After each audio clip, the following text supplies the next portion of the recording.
ये कहानी जर्मनी की है। जर्मनी के दक्षिणी इलाके में सदर्न सिटी इंगोल्स्टैड, ये एक जगह का नाम है, और बात लास्ट ईयर 2022 अगस्त की है। एक साथ इसी शहर के एक कोने और दूसरे कोने पर दो फैमिली रहा करती थी। एक फैमिली अल्जीरिया की थी और दूसरी फैमिली इराक से वहाँ शिफ्ट हुई थी, क्योंकि इराक में हालात ठीक नहीं थे। बहुत सारे इराकी फैमिली वहाँ से निकले और अलग अलग देशों में जाकर बस गए। महीना जो था लास्ट ईयर, वो ऐसा आया कि इन दोनों ही परिवारों के लिए एक मुश्किल लेकर आया। इन दोनों फैमिली की एक एक लड़की गायब हो गई और इत्तेफाक से दोनों की उम्र 23 साल थी, और दोनों फैमिली एक दूसरे को नहीं जानती। दोनों फैमिली को ये भी पता नहीं कि उनकी फैमिली से भी एक लड़की गायब हुई, हमारी फैमिली से भी एक लड़की गायब हुई, लेकिन दोनों गायब है। दोनों फैमिली की तरफ से पुलिस में मिसिंग कंप्लेंट भी दी गई और दोनों फैमिली अपनी अपनी बेटियों को ढूंढ रहे हैं। लेकिन कहानी यहाँ पर जाकर ख़त्म होती है जब इसका क्लाइमेक्स आता है। तो खुद जर्मन पुलिस ने एक प्रेस रिलीज़ जारी कर कहा है कि ऐसे केसेस उनके सामने बड़े कम आए। ऐसा केस जिसमें शुरू से लेकर आखिर तक तमाम ट्विस्ट है, तो ये उनमें से एक केस है। इस केस को आगे चलकर जर्मन मीडिया ने और पुलिस ने भी कार्बन कॉपी मर्डर केस का नाम दिया। कार्बन कॉपी मतलब हूबहू। कार्बन कॉपी क्यों दिया गया, इसकी कहानी आगे आपको बताऊंगा। कुल मिलाकर कहानी ये है कि इसी इंगोल्स्टैड जर्मनी के एक शहर, वहाँ पे एक फैमिली रहा करती थी। इस फैमिली में एक लड़की थी 23 साल की, जिसका नाम था शाहराबान के। शाहराबान इराकी थी, बेहद दिखने में खूबसूरत, ठीक ठाक कदकाठी, काले लंबे बाल, और बिल्कुल ठीक ठाक ज़िंदगी चल रही थी। लेकिन शाहराबान की फैमिली बेशक इराक से जर्मनी पहुंच गई, यूरोप पहुंच गई, लेकिन फैमिली की सोच वैसी ही थी। तो वो अपने बच्चों पे, ताकि इधर उधर गलत सोहबत में ना पड़े, काफ़ी नज़र रखते, उनके ऊपर बहुत बंदिशें रखते। और शाहराबान को ये चीज़ें पसंद नहीं थी। उसका एक बॉयफ्रेंड था, वो चाहती थी कि वो अपने बॉयफ्रेंड से खुलकर मिले, बाहर जाए, अपनी मर्ज़ी से ज़िंदगी जिए, लेकिन घर वालों को ये सारी चीज़ें बर्दाश्त नहीं थी, और इसीलिए शाहराबान पर वो लगातार तमाम बंदिशें रखते और बहुत सारी रिस्ट्रिक्शन थी उसके ऊपर। और शाहराबान को ये चीज़ें पसंद नहीं थी। उसे लगता था कि वो एक आज़ाद ज़िंदगी जी। फिर यहाँ तक हो गया कि शाम को, रात को घर से बाहर निकलना, अकेले निकलना, उसके ऊपर भी बंदिशें थी। तो शाहराबान धीरे धीरे परेशान हो गई। इन चीज़ों को लेकर घर वालों से उसका झगड़ा भी शुरू हो गया। वो नहीं चाहती थी कि कोई टोका टोकी करे, लेकिन घर वाले उसकी भलाई के लिए उसके ऊपर नज़र रखते थे। कहते थे अनजान लोगों से न मिलो, देर शाम घर से बाहर न निकलो। तो धीरे धीरे वक्त बीता, शाहराबान अपने घर वालों के इस रवैये से परेशान रहने लगी। और फिर एक वक्त ऐसा आया कि उसने सोचा कि काश घर वालों की ये बंदिशें उसकी ज़िंदगी में ना हो और वो एक आज़ाद तरीके से अपनी ज़िंदगी जिए, जैसे उसकी मर्ज़ी हो। अब ये पहली बार उसके दिमाग में ये बात आई। अब वो सोचना शुरू करती है, 2022 की बात है, शुरुआत जनवरी फरवरी की, मतलब लगभग साल भर पहले। अब वो सोचने लगी कि अपने घर वालों की इस बंदिशों से वो कैसे आज़ाद हो। काफ़ी सोचने के बाद फिर उसने अपने बॉयफ्रेंड से भी बात की। उसका बॉयफ्रेंड भी एक जो था, वो एक दूसरे देश का नागरिक था जो जर्मनी में रह रहा था। तब दोनों बात करते हैं। ये भी है कि घर वालों की बंदिशें ना हों, आज़ादी से बिना रोक टोक के मिले। सोचते सोचते आखिरकार शाहराबान ने एक प्लान किया, एक ख्याल आया उसके मन में। इसी ख्याल के आने के बाद और इसी प्लानिंग के बाद अब उसने ये किया कि इंस्टाग्राम पे अपना एक फेक आईडी बनाया। फेक आईडी बनाने के बाद अब उसका काम ये था कि वो अपनी उम्र की, मतलब उसकी उम्र 23 साल थी लास्ट ईयर, अब 24 की है, अपनी उम्र की ऐसी लड़की को ढूंढती और उनसे दोस्ती करती जो न सिर्फ उसकी उम्र की हो, बल्कि उसकी कदकाठी की हो, उसी के बराबर हाइट हो, उसी की तरह चेहरा हो, दिखने में वैसी ही हो, मतलब हमशक्ल हो, बाल से लेकर सारी चीज़ें उसकी जैसी हो। इंस्टाग्राम पर फेक आईडी बनाने के बाद उसने ये तलाश शुरू कर दी। यानी कुल मिलाकर अपनी उसे वो लड़की नहीं मिल रही थी जिसकी उसे तलाश थी, जो हूबहू उसकी जैसी दिखे। लेकिन फिर भी उसने कोशिश जारी रखी। आखिरकार ये कोशिश जुलाई 2022 में कामयाब रही। इंस्टाग्राम पे एक लड़की उसे मिली जिसका नाम था खदीजा। खदीजा एक अल्जीरिया की सिटीज़न थी जो जर्मन में आकर बस गई थी। 23 साल उम्र थी, दिखने में बेहद खूबसूरत, उसके भी काले बाल और हाइट, शक्ल, सूरत सब उसका बिल्कुल शाहराबान जैसा। तो जब खदीजा को इंस्टाग्राम पर देखा शाहराबान ने तो उसे लगा कि यही वो है जिसकी उसे तलाश है। खदीजा एक फैशन ब्लॉगर थी। इंस्टाग्राम पर, बाकी सोशल मीडिया पर वो न सिर्फ फैशन के अलग अलग टिप्स देती बल्कि फैशन के प्रोडक्ट्स भी बेचा करती थी। तो एक फैशन ब्लॉगर थी, उसकी हर तरह की तस्वीरें, वीडियो शाहराबान ने हर एंगल से देखा और उसे लगा कि ये परफेक्ट है जिसकी उसे तलाश है। अब ये तलाश ख़त्म हो गई, अब उस तक पहुंचना है। अब उसने धीरे धीरे उससे चैट कर उससे दोस्ती करनी शुरू की। काम आसान इसलिए था कि खदीजा एक फ़ैशन ब्लॉगर थी, तो बहुत सारे लोग उसको अप्रोच करते थे। फिर वो ब्यूटी प्रोडक्ट बेचती थी, तो बहुत सारे ऐसे कस्टमर, ग्राहक थे जिसके ज़रिए वो आसानी तक पहुंच सकती थी। शाहराबान ने भी यही तरीका अपनाया। उसने ब्यूटी प्रोडक्ट ख़रीदने के लिए खदीजा को कांटेक्ट करना करते रहे इंस्टाग्राम पर। दोनों में थोड़ी बहुत जान पहचान भी हो गई। अच्छा, शाहराबान जहाँ रहती थी, खदीजा की दूरी घर की वहाँ से करीब करीब 140 किलोमीटर थी दूर। तो नज़दीक भी नहीं था कि मुलाकात हो सके, वो लगभग 140 किलोमीटर दूर। इधर खदीजा की कहानी ये थी कि वो अल्जीरिया की सिटीज़न थी। उसकी शादी घर वालों ने पहले करा दी थी, लेकिन पति से बनी नहीं और दोनों में तलाक हो गया। तलाक होने के बाद अब उसने दूसरी शादी कर ली और अब वो अपने दूसरे शौहर के साथ जर्मनी में रह रही थी और फैशन ब्लॉगर थी, उसका काम ठीक ठाक चल रहा था। तो जब शाहराबान ने उसको कांटेक्ट किया तो फिर धीरे धीरे बातचीत के बाद अगस्त 2023 बल्कि 2022 की तारीख आ गई। शाहराबान ने एक रोज़ अगस्त में खदीजा से कहा कि मुझे तुमसे कुछ ब्यूटी प्रोडक्ट ख़रीदनी और मुलाकात भी करनी है। हम लोग अब तक सोशल मीडिया पे ही एक दूसरे को जानते हैं, आमने सामने मिलेंगे, मैं तुम्हारी फ़ैन हूँ। फिर ये भी था कि हम दोनों की शक्ल बहुत मिलती है, तो मैं मिलना चाहती हूँ, पास से देखना चाहती हूँ। उसने पूरी तरह से खदीजा को शीशे में उतार लिया। खदीजा भी तैयार हो गई। इसके बाद अब खदीजा वहाँ से निकल रही है। एक रोज़ अगस्त में खदीजा अपने घर से निकली और निकलने के बाद उसने घर वालों से कहा कि मैं अपने एक्स हस्बैंड से मिलने जा रही हूँ। अब ये झूठ क्यों बोला पता नहीं, लेकिन वो वहाँ से निकली। उसके बाद बताई हुई जगह पर शाहराबान के खदीजा पहुँच गई। इधर शाहराबान अपने पेरेंट्स, घर वालों की ब्लैक मर्सिडीज़ लेकर बताई हुई जगह पर खड़ी हुई थी और शाहराबान के साथ उसका बॉयफ्रेंड भी मौजूद था। अब ये दोनों वहाँ पर थे। तय वक्त पर खदीजा पहुँच गई। दोनों ने मुलाकात की, एक दूसरे को देखकर चौंके भी क्योंकि उनकी शक्ल बहुत कुछ मिल रही थी। इसके बाद शाहराबान ने उसे अपनी कार में बिठाया क्योंकि वो टैक्सी में आई थी और उसने कहा चलो हम तुम्हें कहीं तुम्हारे घर के नज़दीक तक छोड़ देंगे। अब कार वहाँ से चल पड़ी, शहर से बाहर निकली। जब सुनसान इलाका आया, हाईवे के किनारे जंगल और बाकी चीज़ें, कार रोक दी गई और मौका देखते ही अचानक शाहराबान और उसके बॉयफ्रेंड ने खदीजा पर हमला कर दिया। खदीजा का पहले गला घोंटा, फिर उसे कार से बाहर निकाला।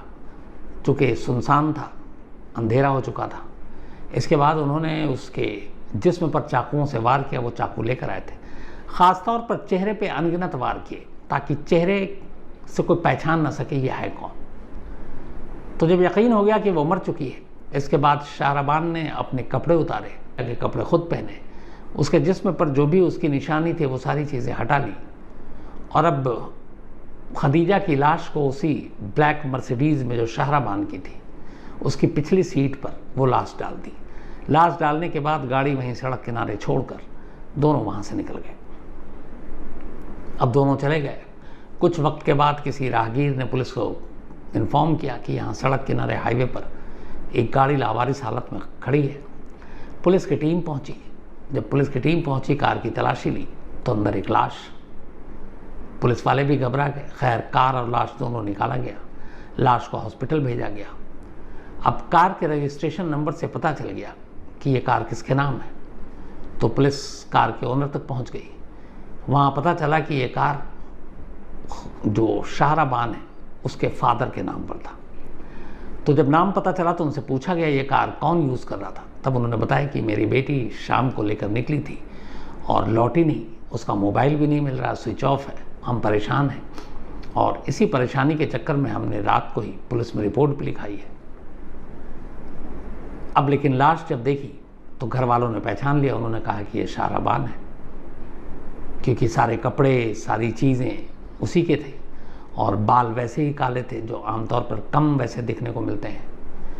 तो हुलिये से चेहरा पहचाने जाने लायक तो था नहीं, इतने उस पर चाकू के वार किए गए थे। तो हुलिये से, कपड़े से, बनावट से, बालों से, हाइट से घर वालों ने ये शिनाख्त कर दी कि ये हमारी बेटी शाहराबान की ही लाश है। अब इसके बाद लाश को पोस्टमार्टम के लिए भेज दिया गया।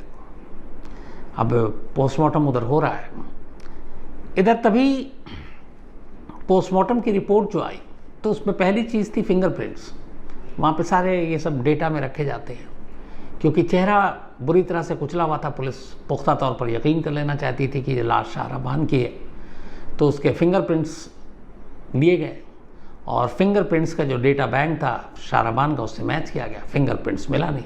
अब पुलिस हैरान परेशान, क्योंकि अब तक मानकर चल रही थी कि ये उसी की लाश है, तो ये एक ओपन एंड शट केस है, बस कातिल को पकड़ना है। लेकिन यहाँ फिंगरप्रिंट्स ने तो ये बताया कि शाहराबान की ही नहीं है उंगलियों के निशान, तो क्या ये लाश किसी और की है? अब पुलिस पहली बार हैरान थी। अब और पुख्ता करने का एक ही तरीका था, डीएनए टेस्ट। अब शाहराबान के पेरेंट्स के डीएनए सैंपल लिए गए और इसके बाद उस लाश के सैंपल से उसको मिलान कराया गया। दूसरा धक्का लगा, डीएनए सैंपल भी मैच नहीं किया। पता चला कि शाहराबान की तो लाश ही नहीं है, ना फिंगरप्रिंट्स मिले ना डीएनए, और डीएनए का मतलब है कि अब ये पुख्ता तौर पर हो चुका है कि ये लाश शाहराबान की नहीं है। अब शाहराबान की नहीं है तो फिर कौन है ये लड़की, किसकी लाश है, इसको किसने मारा? अब पुलिस के सामने ये सवाल थे। पुलिस अभी इस लाइन पे तफ्तीशी कर रही थी कि तभी करीब 140 किलोमीटर दूर जिस इलाके में खदीजा रहती थी, वहाँ उसके हस्बैंड ने मिसिंग रिपोर्ट लिखाई। तो इस इलाके में इंगोलस्टड में पुलिस को ये बात पता चली कि सेम डेट में अगस्त में एक सेम एज की 23 साल की एक लड़की जिसका नाम खदीजा है वो गायब हुई है। तो पुलिस ने जब और डिटेल मंगाई और जब तस्वीर देखी तो पुलिस भी हैरान रह गई, क्योंकि अब तक उनके पास शाहराबान की भी तस्वीर आ चुकी थी जो ओरिजिनल घर वालों से, दोनों हूबहू मिल रहे थे। तो अब क्या खदीजा और शाहराबान का कोई आपस में लेना देना है? फैमिली से पता किया गया तो पता चला कि वो फैमिली उस फैमिली को जानती नहीं है, दोनों का कोई कनेक्शन नहीं है।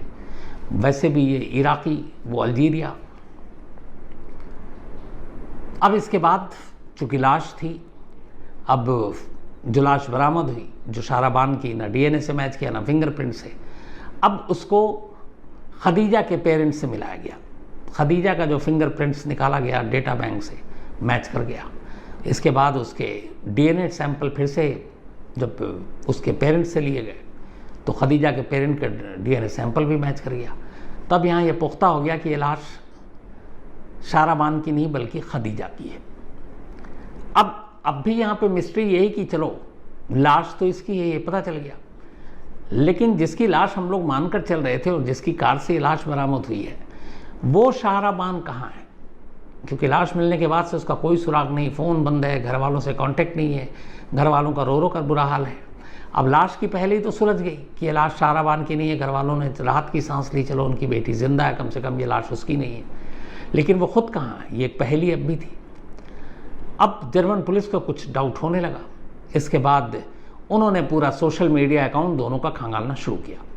तो जब सोशल मीडिया अकाउंट खंगालना शुरू किया, इंस्टाग्राम से लेके बाकी चीज़ें, तो एक चौंकाने वाली चीज़ दिखाई दी। शाहराबान के सोशल मीडिया अकाउंट में उन्होंने जो देखा, वो लगातार कई महीनों से ऐसी लड़कियों को सर्च कर रही थी जो उसकी तरह दिखती हो, हूबहू हमशक्ल।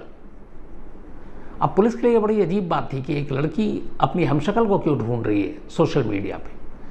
और फिर सोशल मीडिया के उन अकाउंट्स के ज़रिए, इंस्टाग्राम के अकाउंट्स के ज़रिए पुलिस ये भी पता लगा लेती है कि शाहराबान और खदीजा की मुलाकात कैसे हुई। तो अब ये हमशक्ल वाली बात क्या है, क्यों ढूंढ रही है शाहराबान? यहाँ से पुलिस को फिर डाउट हुआ। इसी दौरान पुलिस ने अपने जितने सारे मुखबिर थे उन्हें इधर उधर लगाया। बॉयफ्रेंड के बारे में भी तब तक जानकारी मिल गई, बॉयफ्रेंड के ऊपर भी उसके घर वालों पर नज़र रखी जाने लगी और तभी पता चला कि एक इलाके में शाहराबान अपने उसी बॉयफ्रेंड के साथ देखी गई है। पुलिस की एक टीम फ़ौरन वहाँ गुपचुप तरीके से जाती है और मुखबिर के इन्फॉर्मेशन पर आखिरकार उन्हें उसके घर से करीब 150 किलोमीटर दूर शाहराबान मिल जाती है। अब शाहराबान और उसके बॉयफ्रेंड को पुलिस उठा कर ले आती है, उनसे पूछताछ करती है। पूछताछ करने के बाद फिर शाहराबान पूरी कहानी बताती है। वो बताती है कि मैं अपने घर वालों से इतना तंग आ गई थी, उनकी बंदिशों से, उनकी टोका टोकी से, कि मैं एक आज़ाद ज़िंदगी जीना चाहती थी और ये मुमकिन नहीं था, क्योंकि मैं कहीं भी चली जाती मुझे घर वाले ढूंढ के ले आते, फिर वहीं घर में कैद कर देते, वही टोका टोकी, रोका रोकी। तो इनसे बचने का एक ही तरीका था मेरे पास और वो ये कि मैं ख़ुद को मार डालूं, घर वालों की नज़र में मैं मर जाऊं, ताकि वो मेरी तरफ से फिर बेफिक्र हो जाए और मुझे ना ढूंढें, ना तलाशें, ना मेरे बारे में फ़िक्र करें। तो मरना तो चाहती थी मैं, लेकिन घर वालों की नज़र में मैं मर जाऊं ताकि वो मेरी तरफ से फिर बेफिक्र हो जाए और मुझे ना ढूंढें, ना तलाशें, ना मेरे बारे में फ़िक्र करें। तो मरना तो चाहती थी मैं, लेकिन फ़र्ज़ी मौत, मतलब घर वालों की नज़र में मैं मुर्दा होना चाहती थी, लेकिन असल में मैं ज़िंदा रहना चाहती थी। तो उसने कहा, इसी के बाद ये फिर आइडिया आया कि क्यों ना अपनी एक हमशक्ल को ढूंढें और उस हमशक्ल को मारें और उस हमशक्ल को अपने घर वालों तक पहुँचाएँ, ताकि उन्हें यकीन हो जाए कि मैं मर चुकी हूँ और फिर मैं कहीं दूर जाकर अपने बॉयफ्रेंड के साथ एक आज़ाद ज़िंदगी जीऊँ। इसी सारी साजिश के तहत उसने इंस्टा और सोशल मीडिया के ज़रिए अपनी हमशक्ल को ढूंढा और इत्तेफाक से, बदनसीबी से वो खदीजा निकली, जिससे उसकी ना कोई दुश्मनी थी, ना दोस्ती थी, लेकिन अपनी आज़ादी को पाने के लिए वो एक खून करना चाहती थी। तो बस इसके लिए उसने ये सारी चीज़ें की। शुरुआत में मोटिव था नहीं, इसके बाद इन दोनों के बयान सामने आ गए और आखिरकार अभी इसी तब कुछ दिनों पहले पुलिस के पास जब सारे एविडेंस आ गए, तब उन्होंने कोर्ट में ये केस दाखिल किया है और एक मर्डर का केस दोनों के ऊपर, शाहराबान के ऊपर भी और उसके बॉयफ्रेंड के भी ऊपर, क्योंकि पुलिस का मानना है कि इन दोनों ने ये मिलकर साजिश रची और मिलकर कत्ल किया। जर्मनी में कत्ल के लिए या मर्डर की सज़ा जो है 20 साल है। तो अब इन दोनों के ऊपर जो सारी चीज़ें हैं, जितने प्रूफ हैं, पुलिस के पास लगता है कि पुख्ता है और उन्हें यकीन है कि वो 20 साल तक की सज़ा शाहराबान और उसके बॉयफ्रेंड को दिला देंगे। लेकिन उधर खदीजा के घर वाले, उसके हस्बैंड को यही लगता है कि बिना किसी वजह के, बिना किसी दुश्मनी, बिना किसी दोस्ती के एक 23 साल की लड़की की जान चली गई। तो ये थी कहानी, जिसे जर्मन पुलिस ने कार्बन कॉपी मर्डर केस का नाम दिया, इसीलिए क्योंकि वो एक हमशक्ल को ढूंढ रही थी, बिल्कुल अपने जैसी कार्बन कॉपी, ताकि वो उसे मारकर अपनी ज़िंदगी को आज़ादी से जी सके। तो कैसे कैसी चीज़ें लोगों के दिमाग में आती हैं, कैसी कैसी आइडियाज़, प्लानिंग सोचते हैं, ये कहानी भी उसकी एक मिसाल है।